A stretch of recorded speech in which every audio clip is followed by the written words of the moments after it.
साम्राज्य न्यूज, सामान्यांचा असामान्य आवाज। महानगरपालिकेच्या विशेष समित्यांच्या सदस्य निवडीवेळी सत्ताधारी भाजपाने पालिकेच्या गटांमध्ये वंचित बहुजन आघाडीची नोंद विभागीय आयुक्तांकडे झालेली नसून ती बहुजन समाज पार्टी म्हणूनच असल्याचे सांगत नोंदीवर आक्षेप घेत त्यांनी दिलेल्या एका जागेला हरकत घेतली। यामुळे महापालिकेच्या सर्वसाधारण सभेत या विषयावर गोंधळी चर्चा झाली। महापालिकेची ऑक्टोबर महिन्याची सर्वसाधारण सभा मंगळवारी महापालिकेतील काउन्सिल हॉल येथील स्थायी समिती सभागृहात व्हिडिओ कॉन्फरन्सिंगद्वारे ऑनलाईन पद्धतीने महापौर श्रीकांचना यन्नम यांच्या अध्यक्षतेखाली झाली। या सर्वसाधारण सभेत प्रशासकीय 23 आणि 12 सदस्य प्रस्ताव असे एकूण 35 प्रस्ताव मंजुरीसाठी ठेवण्यात आले होते। सोमवारी झालेल्या सप्टेंबर महिन्याच्या तहकूब सर्वसाधारण सभेचे पूर्वी विरोधकांनी ऑनलाईन सभा घेण्यास हरकत घेऊन सभेच्या ठिकाणीच गोंधळ घातला होता। यावरून मंगळवारची सर्वसाधारण सभेसाठी विविध पक्षाच्या गटनेत्यांना उपस्थित राहण्याची मुभा देण्यात आली होती। यानुसार या बैठकीत सर्व गटनेते उपस्थित होते। महापालिकेच्या विशेष 7 समित्यांच्या प्रत्येकी 9 प्रमाणे 63 सदस्यांच्या निवडीचा प्रस्ताव ठेवण्यात आला होता। सभेपूर्वी महापालिकेतील तौलनिक संख्याबळानुसार त्या पक्षांनी विविध समित्यांवरील आपल्या सदस्यांची नावे नगरसचिव यांच्याकडे सादर केली होती। संख्याबळानुसार भाजपा 4, शिवसेना 2, MIM आणि काँग्रेस प्रत्येकी 1 आणि राष्ट्रवादी बसपा यामधून 1 असे सदस्य निवडायचे होते। यानुसार भाजपा, शिवसेना, काँग्रेस आणि MIM यांनी आपापले सदस्य दिले होते। मात्र राष्ट्रवादी काँग्रेस आणि बसपा यांनी 7 समित्यांवर प्रत्येकी 1 सदस्य देताना दोघांनी 3-3 तर माकपाला 1 जागा दिली होती।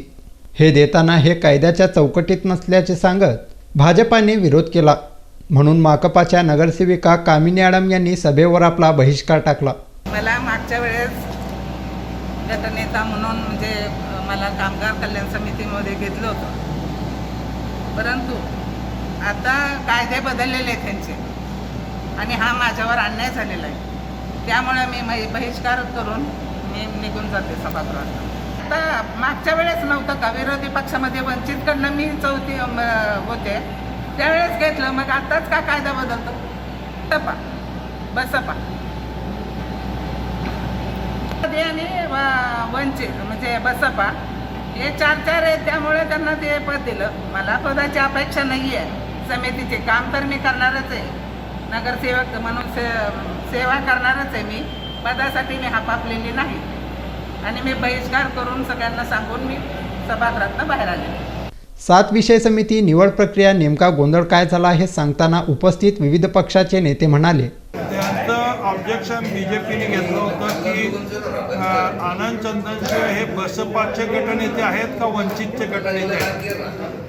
तर कायद्याप्रमाणे जर बघितलं, ह्यांनी जरी विभागीय आयुक्ताकडं चेंज रिपोर्ट दिला असेल, पक्ष आम्ही 3 जण हे पक्षात प्रवेश केला आहे वंचितमध्ये म्हणून जरी दिलेला असला तरी त्याचा निकाल अजून विभागीय आयुक्ताने दिलेला नाही आहे। त्यामुळं त्यांचं ऑब्जेक्शन बरोबर होतं की त्यांना बसपा म्हणूनच ट्रीट करावं लागेल आणि सभागृहात त्यांना आजही बसपा म्हणूनच ट्रीट करणार। त्याप्रमाणे त्या 4 सदस्य आज बसपाचेच आहेत, होत नाही तोपर्यंत। संख्याबळानुसार जर बघितलं तर ते कामिनी आडम हे एकट्याच सदस्य आहेत। त्यांची जरी कुठल्या पक्षाची आघाडी झाली असेल किंवा युती झाली असेल तर ती विभागीय आयुक्ताने मान्य करावी लागते आणि विभागीय आयुक्ताने जर ती मान्य केली असती तर मात्र कामिनी आडमचं नाव घेता येते कायद्यानुसार। गेल्या वेळी कुणी ऑब्जेक्शन घेतलं नाही म्हणून त्यांना घेतलं होतं, पण सांगितलं तर तसं विभागीय आयुक्ताकडे त्यांची नोंदणी नसल्यामुळं घेता येत नाही। सावित्रीबाई फुले सभागृहात सभा होणार हे 8 दिवसापूर्वी महापौरांनी त्यांना पत्राद्वारे प्रस्तावाद्वारे पाठवण्यात आलं होतं सगळे विषय, पण त्यांनी या अगोदरच त्यांनी पूर्वी येऊन महापौरांशी किंवा पक्षनेत्यांशी किंवा पदाधिकाऱ्यांशी चर्चा केली असती तर तो विषय त्या ठिकाणी महापौरांनी ह्यापूर्वी ज्या पद्धतीने निर्णय घेतले त्या पद्धतीने निर्णय घेतले असत्या, पण त्यांना तो शहराचा विकासाचा प्रश्न न त्या ठिकाणी मांडता सभा जर झाली असती, सगळ्या गटनेत्यांना पण आम्ही त्या ठिकाणी सामावून घेण्याची तयारी दाखवली होती महापौरांनी, पण राजकीय स्टंटबाजी, पाणी नागरिकांच्या घरात शिरला आणि 2 दिवसात 4 दिवस झाले, 8 दिवस झाले पाणी येईना, ही जरी सत्य परिस्थिती असली असती, महापौरांनी सांगितले सभा ज्यावेळेस होऊ द्या व्हिडिओ कॉन्फरन्सद्वारे, आपण व्हिडिओ कॉन्फरन्सला जॉईन व्हा, त्यानंतर सभा झाल्या सगळ्या पदाधिकारी आणि सगळे अधिकारी आणि आयुक्त यांना घेऊन आपण मिटिंग करूया. त्यांना तो मिटिंग त्यांना नको होतं, त्यांना फक्त स्टंटबाजी हवं होती, त्यामुळे त्या लोकांनी स्टंटबाजी केली. त्यांच्या स्टंटबाजीला हाणून पाडून या ठिकाणी महापौरांनी चेअरमनच्या कक्षात सगळे विषय मंजुरी घेतले. जे महत्त्वाचे विषय त्यांनी जे उपस्थित केले होते, पण काही विषय त्या ठिकाणी प्रलंबित ठेवून बाकी विषय क्रमांक प्राधान्याने घेऊन त्या ठिकाणी सगळे विषय घेण्यात आलेले आहेत. आज समितीच्या निवडीसंदर्भात जनरल बोर्ड आयोजित केलं होतं आणि BC द्वारे या ठिकाणीचं आयोजन या ठिकाणी केलं होतं. परंतु कालच्या 19 तारखेच्या तहकूब सभेमध्ये सर्व महापौर आणि पदाधिकाऱ्यांची चर्चा झाल्यानुसार माननीय गटनेत्यांना या ठिकाणी सर्वांना निमंत्रित या सभेसाठी प्रतीक्षित केलं होतं. बंद लोकट्यामध्ये आज विशेष समितीच्या सदस्यांचं नावं द्यायचं रूपरेषा कामकाज चालू झालेलं असताना भाजपच्या वतीनं वंचित आघाडीचे नावासंदर्भात त्यांनी आक्षेप नोंदवला. त्यामुळं थोडासा वाद निर्माण झाला होता. गेल्या वेळेस BSPकडे 4 समित्या होत्या आणि राष्ट्रवादी काँग्रेसकडे 3 समित्या होत्या.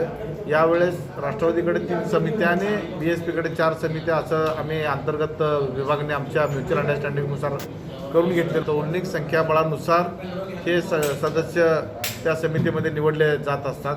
त्या धर्तीवर आम्ही 3 सदस्यांची आधी नावं दिलेलं होतं. भाजपने तो आक्षेपार्ह बसपाच्या वतीने उपस्थित केल्यानंतर त्यांनी कामिनीताई आडमचं एक नाव वैद्यकीय समितीसाठी दिलेलं होतं. परंतु कामिनीताई हे बसपामध्ये किंवा वंचित आघाडीमध्ये त्याचं नोंदणी नसल्या कारणानं वैज्ञानिक सल्लागाराचा अभिप्राय घेऊन राष्ट्रवादी काँग्रेसच्या नागेश गायकवाडचं 4थं नाव वैद्यकीय समितीसाठी दिलेलं आहे आणि माननीय महापौरांनी आणि या ठिकाणी उपस्थित सभागृहाने त्यास मंजुरी दिलेली आहे. त्या निवडीच्या वेळी आमची नोंद इथं बहुजन समाज पार्टी अशी होती, परंतु प्रत्यक्षात गेल्या वर्षीच आम्ही ज्यावेळी वंचित बहुजन आघाडीमध्ये प्रवेश केला याची प्रत्यक्षात माहिती विभागीय कार्यालय पुणे येथे आम्ही दिलेली आहे आणि त्याची प्रत एक मान्य आयुक्त साहेब आणि मान्य नगरसचिव साहेब यांच्याकडे दिलेली आहे. परंतु ही प्रशासकीय बाब आहे. कशामुळे हे प्रलंबित राहिले की त्यांच्याकडे चेंज रिपोर्ट दाखल केला आहे मी, परंतु प्रत्यक्षात तो चेंज रिपोर्ट मंजूर का करण्यात आला नाही ही अजून प्रलंबित असल्यामुळं आजच्या या सभेमध्ये तुम्ही जे नावं डिक्लेअर केले आहेत ते वंचित बहुजन आघाडीकडून केलेले आहेत का बसपाकडून केले आहेत असं ऑब्जेक्शन घेण्यात आलेलं होतं. परंतु जे नगरसचिवांनी खुलासा केला की आमच्याकडे नोंद महानगरपालिकेकडे वंचित बहुजन समाज पार्टी अशीच आहे, त्यामुळे आम्ही तेच ग्राह्य धरणं असं म्हटल्यानंतर आम्ही सांगितलं की ही प्रशासकीय बाब आहे, तुम्हाला ज्या पद्धतीने नोंद आहे त्या पद्धतीने तुम्ही आमची नावाची नोंद घ्या. या पद्धतीने आम्ही खुलासा केलेला आहे. मी वंचित बहुजन आघाडीच्या माध्यमातून या ठिकाणी 4 सदस्यांची नावे आम्ही या ठिकाणी दिलेली होती. त्यामध्ये माकपचा आमचा अलायन्स आहे असं आम्ही त्या ठिकाणी सांगितलं होतं. परंतु या ठिकाणी ऑब्जेक्शन घेतलं की तशा पद्धतीच्या अलायन्सचे पुणे विभागीय कार्यालयाकडे तुमच्याकडे कुठल्याही पद्धतीची मान्यता नाही, त्यामुळे हे अलायन्स मान्य करता येणार नाही असं ऑब्जेक्शन घेतल्यानंतर कामिनीताई आडम यांच्या नावाला आक्षेप आला व त्यांचं नाव रद्द करण्यात आलं. यामध्ये बसपाकडून म्हणजे महानगरपालिकेच्या नोंदीनुसार जो बसपाच्या आमच्या नावाची इथं यादी आहे त्यानुसार आमच्याकडून 3 सदस्याची नोंद झालेली आहे. विभागीय आयुक्त यांच्याकडे महापालिकेतील गटांमध्ये वंचित बहुजन आघाडीची नोंद नसून बसपा अशी आहे आणि त्यांनी दिलेली 1 जागा यावर त्यांची निवड करता येत नाही असे सांगत हरकत घेतल्याने सभागृहात गोंधळ सुरू झाला. बसपातर्फे दिलं असं सांगा. जर ते मंजूर झालं नाही तर ते ऑलरेडी बसपा म्हणजे त्यांचं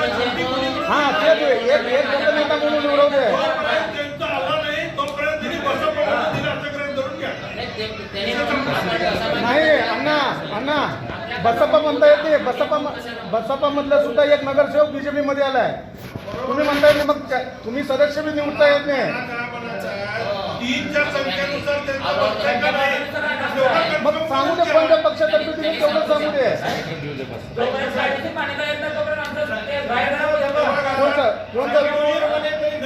आयुक्तांनी उपस्थित केलेला मुद्दा अतिशय महत्वाचा आहे की जोपर्यंत विभागीय आयुक्तांनी हे करत नाही तोपर्यंत हे 4ही सदस्य बसपाचे पुनर्नीत केले जातात. तेच म्हणालो मी, माझं म्हणणं तेच आहे.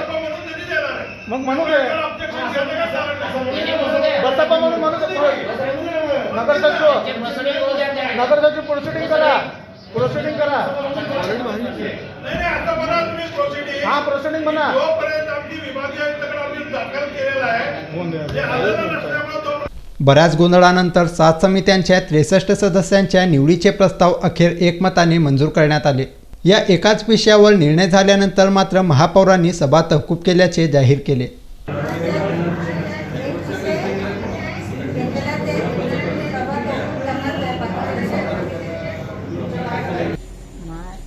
ऑक्टोबर सर्वसाधारण सभा आज VC द्वारे घेण्यात आलेले आहे. 7 समितीचा विषय प्राधान्य घेऊन ते मंजूर करून पुढची विषय तहकूब करण्यात आले आहे.